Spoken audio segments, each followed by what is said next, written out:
Alright, well I've got a soft graphite pencil here. I'm just rubbing some pencil lead onto that surface there, particularly around the inside edge.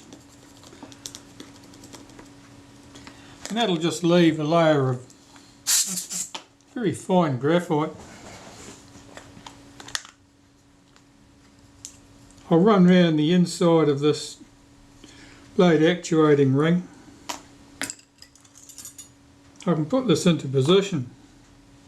Yeah, this is in the cocked position, that main lever there. There's a spring which tensions this thing. I'm making sure that's actually in position. I'm holding that back with my finger because this tab has to come up through that slot. And if I do it right, yeah, it fell into place.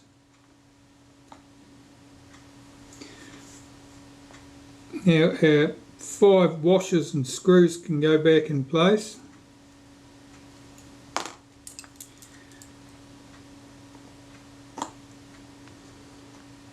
And I'm just fighting with the cursive magnetised screwdrivers here.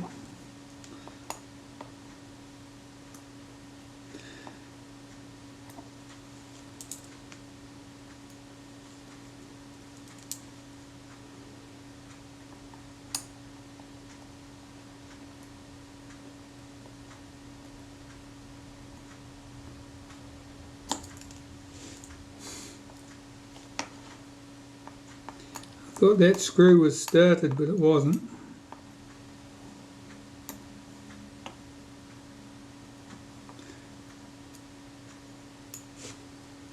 These screws are a little bit awkward to deal with. You're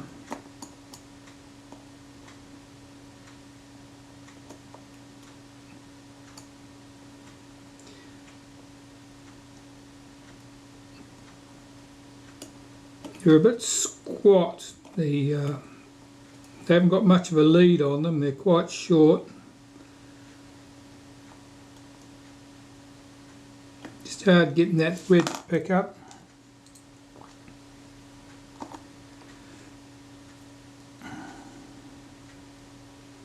And unfortunately they do not fit my screwdriver very well.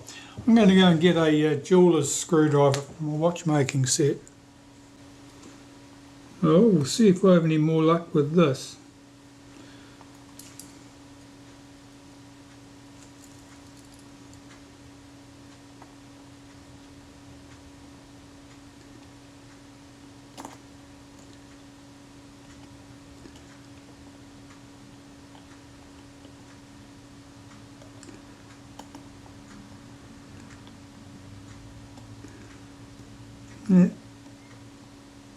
It really does not want to start.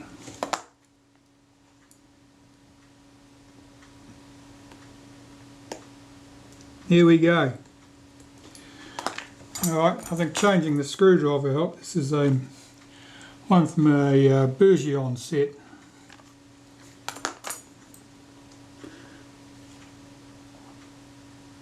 Watchmaking screwdrivers are not always particularly stunning for working on cameras. I think possibly because you often need to apply an awful lot of torque to screws to get them to move, and watchmakers' screwdrivers are a little bit undernourished in the handle size. They're a bit thin. I don't think watchmakers have to fight with screws to quite the same extent.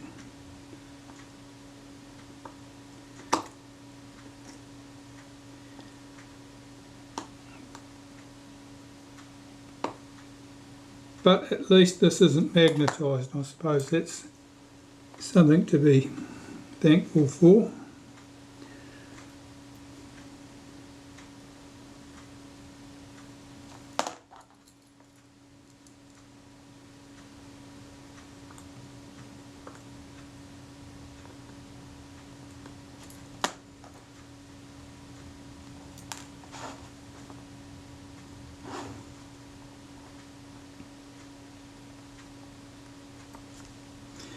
Now the little washers that are underneath these screw heads, often with these shutters you find that the washers are odd shaped. They're not often have got nibbles out of the corners or out of one edge of them, and I think that was down to poor manufacturing. I don't think it was at all intentional.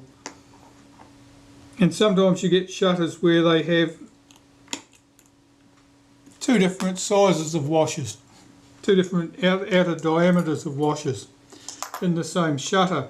And again, I don't think that was I don't think it was intentional. I don't think that they were placed importantly where they were. I don't think that was the case at all. I think they were just, the washers, they were just randomly sized and they used whatever got tipped into the bins. Okay, so that's sitting in place. Of course, it's last chance saloon really for cleaning that glass lens, so I'm looking very closely at that to see if I've got it as clean as I can possibly get it. His next step after this is to put the clean shutter blades onto here and then fit the case over the top.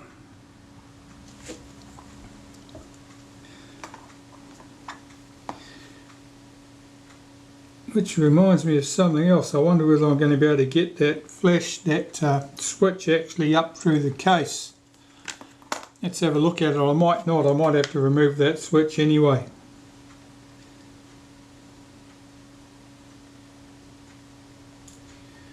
Where does that come out? It comes out right here. Just seeing if that's actually possible to feed those wires up from through here. That doesn't look very practical. I'm going to remove that switch while I'm here.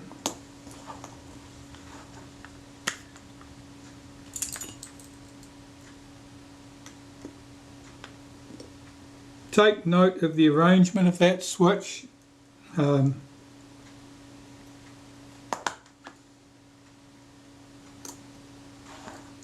it was, the insulating layers, if they're present, how they were arranged. I've got a screw, an insulating washer, one contact, an insulating washer, a thicker insulating washer that is, then the other contact. That's the way they're stacked there. I've got to make sure that they go back together like that.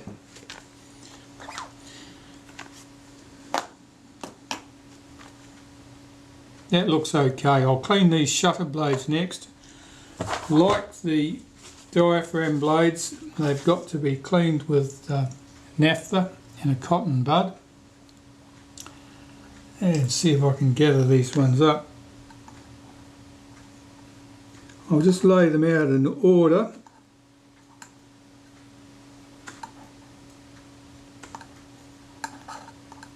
Now if you were being particularly fussy, you'd make sure that they always went back into the same position they came from. In practice, I don't think it makes any difference at all. I'm just checking these blades to make sure that there is no difference between any of these blades and they all look identical to me. So I'm not that bothered by that. I will clean these with some naphtha. And we'll start with this one. And these blades are a little bit oily. I've seen worse. Oily blades, they generally will cause you more problems in cold weather than warm weather. The oil becomes more viscous in cold weather and really will not want to come adrift from the blade. I'm just checking the state of these as I go.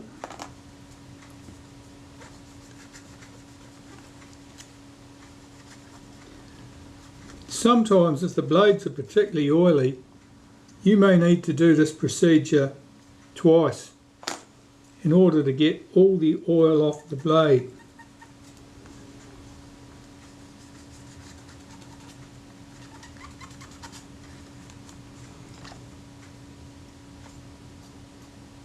These blades are in good condition. They're not showing any corrosion. I'm not feeling any roughness on the surface of the blades. If the blades have any corrosion on them, frequently you will feel that they are rough when you are running the cotton bud across the surface. It will not move as smoothly if there's any roughness there from corrosion or anything.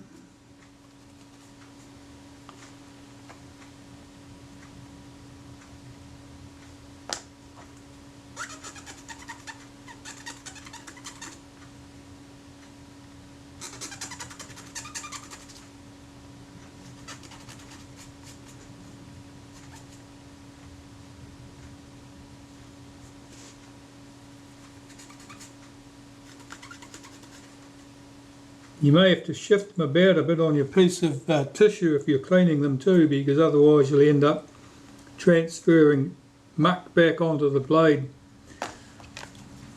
from the paper.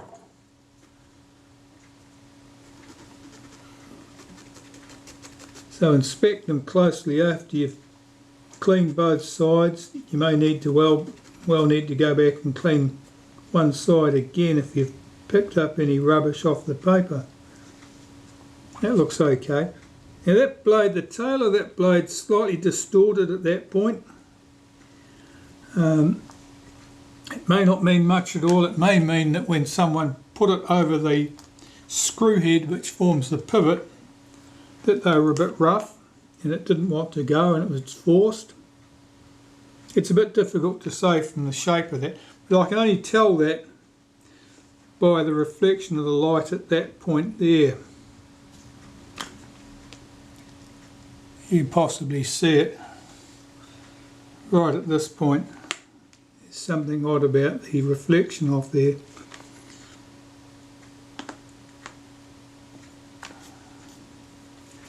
I'll see if that'll flatten down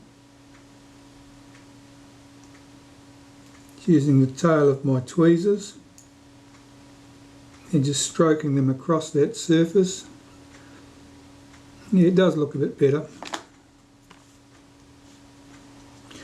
Okay, well, with the blades present and correct, I'm looking at this. I'm moving the blade actuating ring to the blade's open position.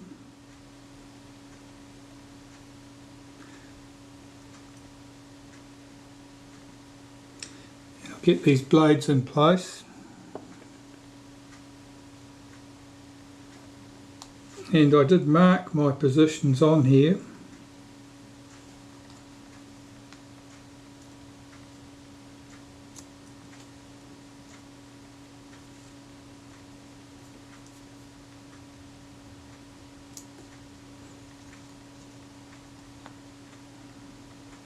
The third blade's a bit awkward. You've got to get the blade hooked in under the slot cutting down here.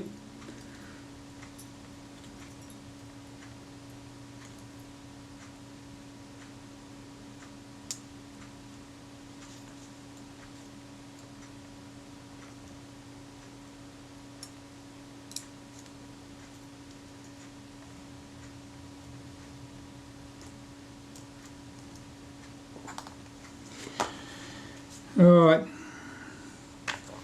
now I'm just going to give that a very gentle puff with the blower to remove any dust, because if I give it a more generous puff, there's nothing surer than the blades will be dislodged and I'll be back to square one. Okay, that looks okay to me. I'm going to put the case over the top. Obviously that only goes on in one position.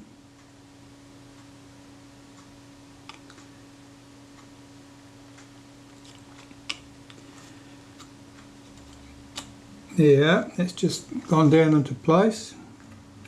And there are 4 screws, one of them being longer than the others.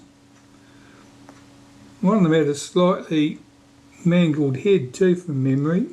No, it wasn't that bad. I'm sure that began its life there. Pop that one in there.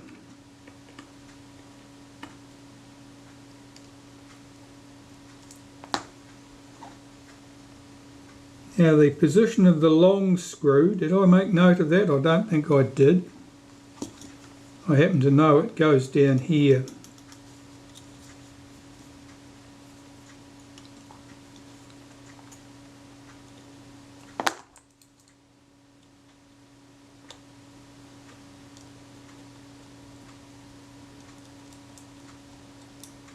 I'm just doing these screws up lightly.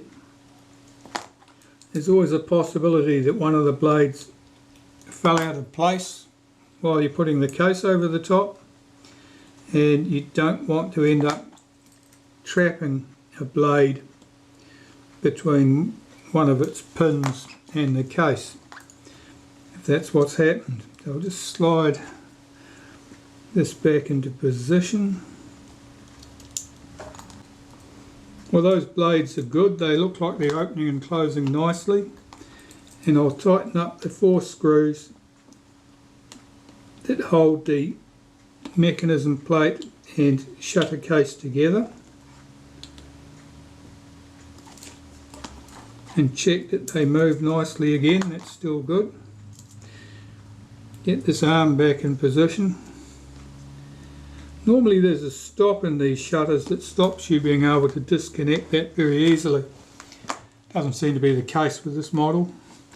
Now the detent spring, it tends to hold our blades in the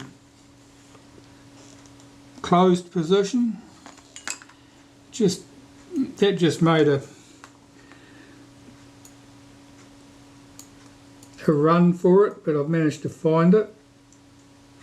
That goes over there. Let's get that seated.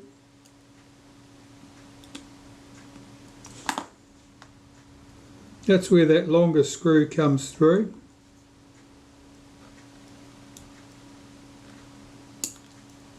Right, that spring just took off again. That longer screw doesn't protrude as far as it does on similar shutters. So it's not holding the tail of that spring as effectively. See if I can get that seated again. Yeah, it's not exactly ideal.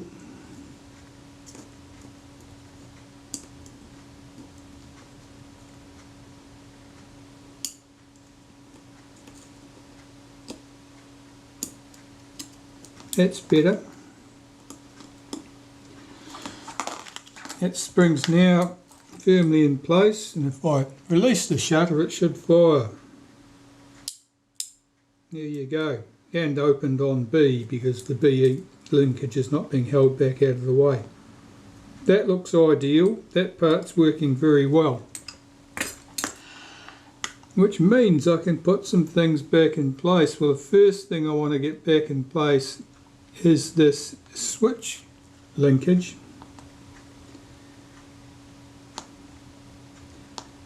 Where did that thing go? I think it was here.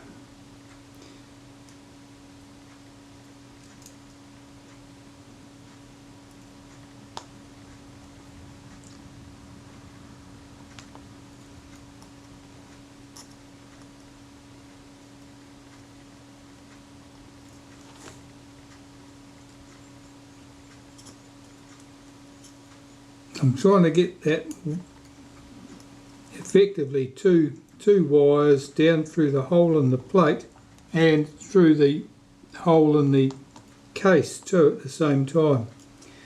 Of course the holes should correspond, but that doesn't mean that there won't be a little disconnect between the two there somewhere.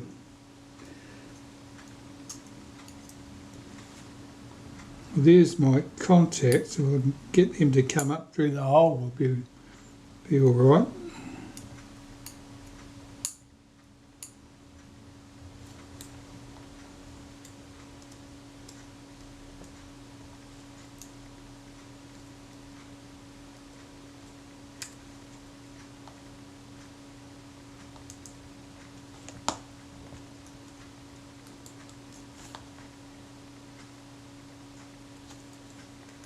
One's leading through nice, the other one doesn't want to follow. Oh, that'll be the one with the insulation on it.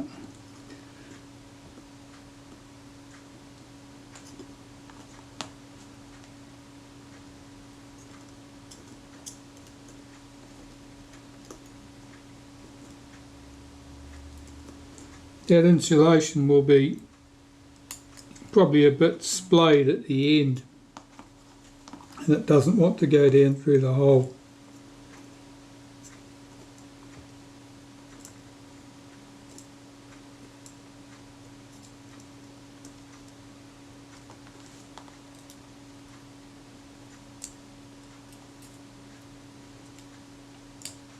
Yeah, it is the insulation, because I can pull the conductor down through there, but it doesn't want to come down any further. It's being blocked.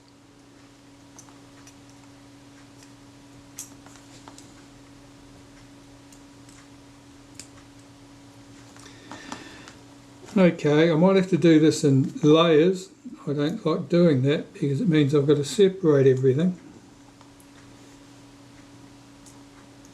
That piece falls down the hole, that's no problem. It's this insulation here. It doesn't want to go down through the hole.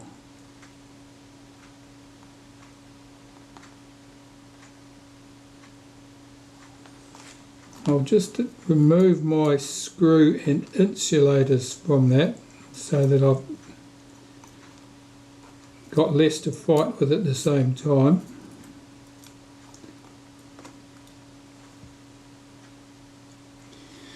Now, one way of dealing with this problem is to take the insulation off altogether and then feed it back in from the other side. It's not exactly particularly desirable though. I'd much rather it just fed straight in without any argument from this side.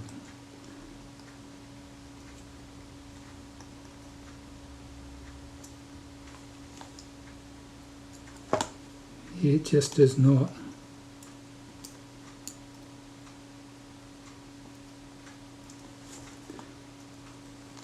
I wonder if I can cheat. I wonder if I can put that down first and then feed the other one in underneath it.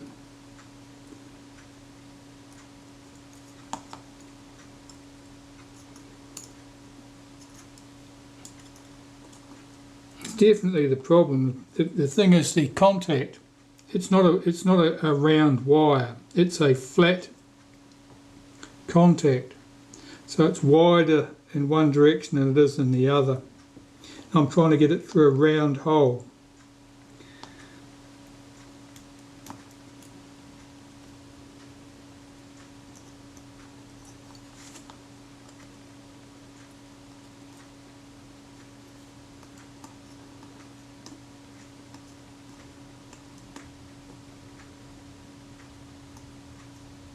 Yeah, that's in, but I've got to get the other piece underneath it.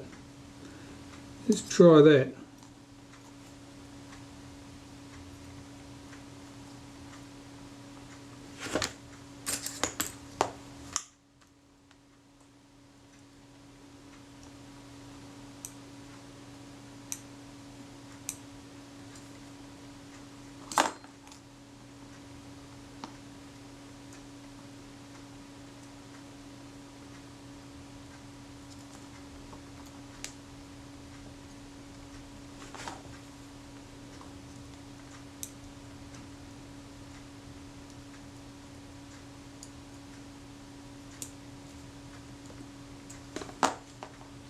A little blob of solder on the end of this contact. I'm just going to go and clean that off and make that go down there a bit easier. Yeah, I think I'm onto it. Got to get it under this one, of course.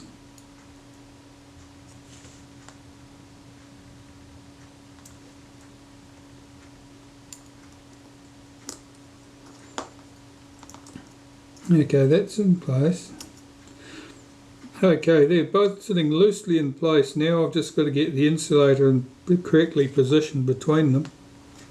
Now the insulator's got a raised centre there. And that passes up through this upper contact, the one with the insulator on it.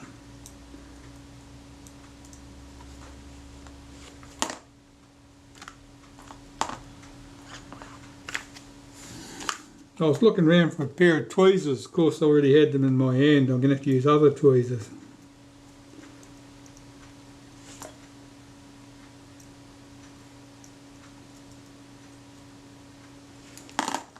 Alright, get that insulator correctly positioned. That's okay. And we had this insulating washer on the top and the fixing screw.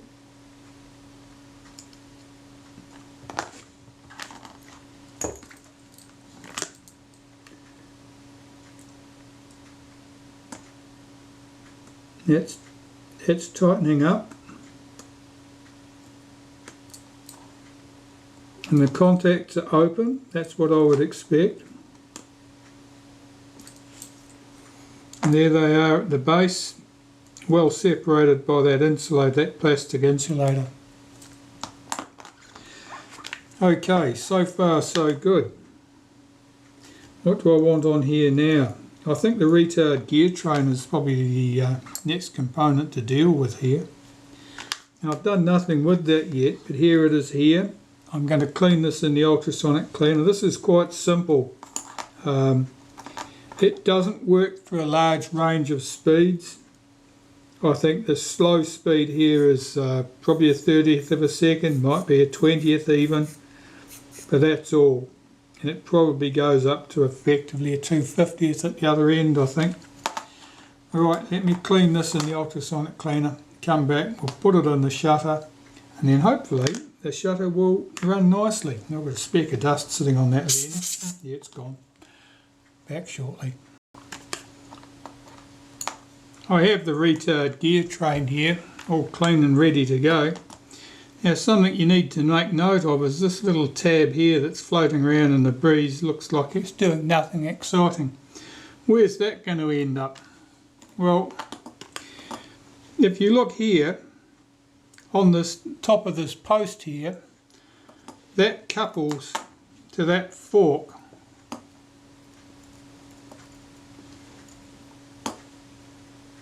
And what happens is on the other side of that little fork there's this little lever, and that little lever will couple to the flash sink. So that's the reason for that little fork. It's getting in and over that point is always tricky. Let's get this shutter cocked first. So I need to get that fork over the top of that lever.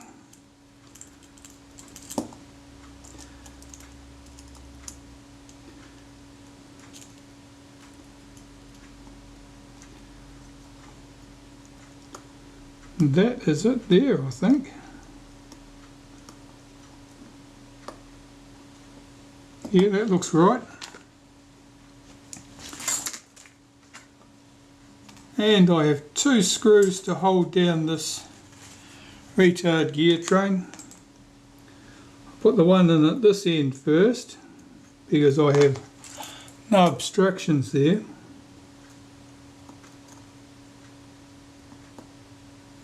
I'll just do that up lightly. At the other end, I have to get this flash sink in place.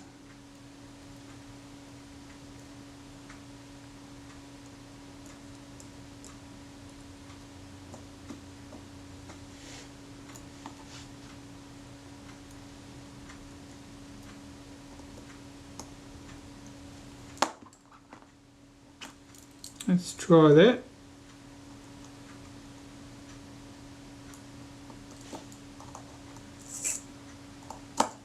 Well, that's not sitting on that post correctly. Now it is. That little fork had just moved off the post and was sitting stuck above it. So if we release the shutter, I should see that flash contact make here.